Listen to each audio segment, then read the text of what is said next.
Why is nature always called Mother Nature? Perhaps it's because, like any mother, she quietly manages so much of our living without our ever realizing there's a woman at work. Why, right from the beginning, we breathe and sleep and wake up with no more conscious planning than we used in sprouting teeth.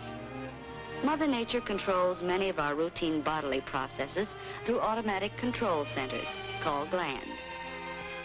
The story of menstruation really begins with one particular gland.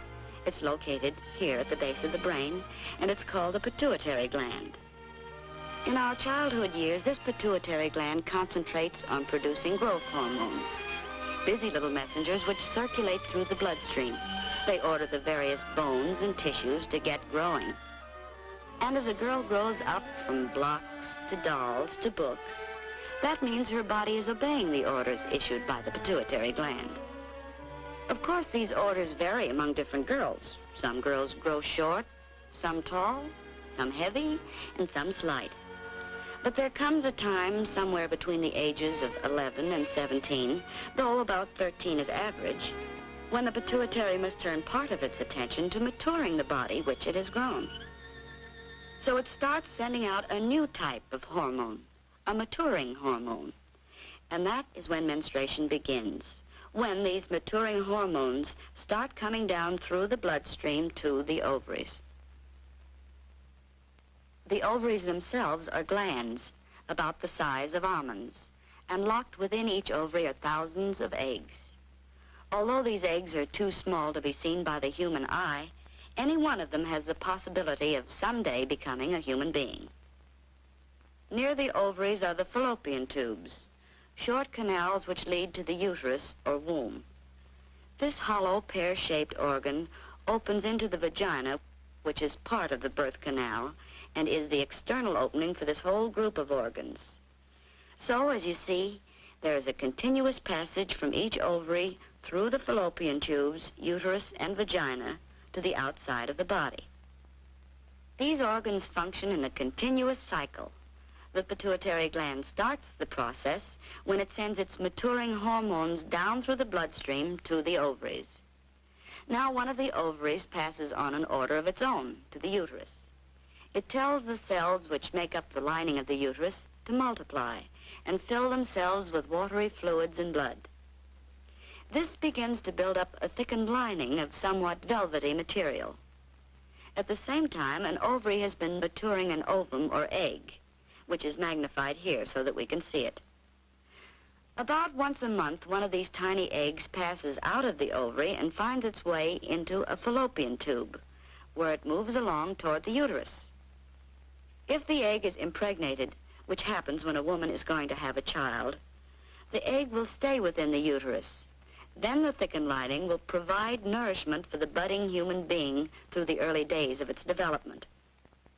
However, most eggs pass through the fallopian tubes without being fertilized. When this happens, there's no use for that potential nourishment in the built-up lining of the uterus. And so, in a few days, it passes from the body. This is the flow which we call menstruation. So, as we see now, menstruation is just one routine step in a normal and natural cycle that is going on continuously within the body. The time between periods is usually about 28 days. However, it may be shorter for some girls, longer for others. The flow itself may last anywhere from 3 days to 7. Yet each of these different schedules may be normal. For just as the pituitary gland orders some girls to grow short, some tall, some heavy, and some slight, so its orders about menstruation may differ widely among normal women. The important thing is that you should be fairly regular within yourself. Of course, a girl may be irregular during the first year or so, but after that, when her system is settled down into a routine, her period should always be about the same number of days apart and last about the same length of time. Try not to throw yourself off schedule by getting overtired, emotionally upset, or catching cold. And if your timing goes seriously wrong, or you're bothered with severe cramps or headaches, you should have a talk with your doctor. Of course, you'll want to keep a personal calendar, Mark the first day of each period and check to see that there are about the same number of days between periods. It's not only a useful record of past performance, but it comes in handy when you have to plan ahead. This calendar appears in an interesting booklet called Very Personally Yours. This booklet has been prepared to enlarge upon what you learn from this brief film. Among other things, the booklet explodes that old taboo against bathing during your period. Not only can you bathe, you should bathe. Because during menstruation, your perspiration glands are working overtime. Just be careful to avoid either very hot water or very cold water. In fact, it's not a good idea at any time to shock your system with extremes, any more than to let yourself get chilled or to catch cold. And as for the old taboo against exercise, that's nonsense. Exercise is good for you during menstruation. Just use common sense. When you come to think of it, most of your daily routine is on the mild side. It's going to extremes that's wrong and to be avoided. To most girls, the menstrual period should bring no severe discomfort.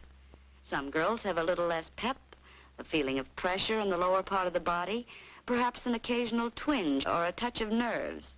But don't let it get you down. After all, no matter how you feel, you have to live with people. You have to live with yourself, too. And once you stop feeling sorry for yourself and take those days in your stride, you'll find it's easier to keep smiling and even-tempered. You can do practically everything you normally do. Oh, come now. We said practically everything, provided you take common sense care of yourself. Exercises to relieve cramps are illustrated in the booklet. Try them. With the guidance of a qualified person, you may find they help. And do something about that slouch. Slumpy posture is just as bad inside as it looks outside. So stand up straight and let the organs function from the position that nature intended. One way to help them function normally is to avoid constipation. You see, your reproductive organs lie between the rectum and the bladder and their external openings, and constipation will disturb the relationship between these organs. So you'll find it worth your while to drink plenty of water, eat plenty of fruit, and to include cereals and eggs and leafy vegetables in your daily diet. And incidentally, it's smart to keep looking smart.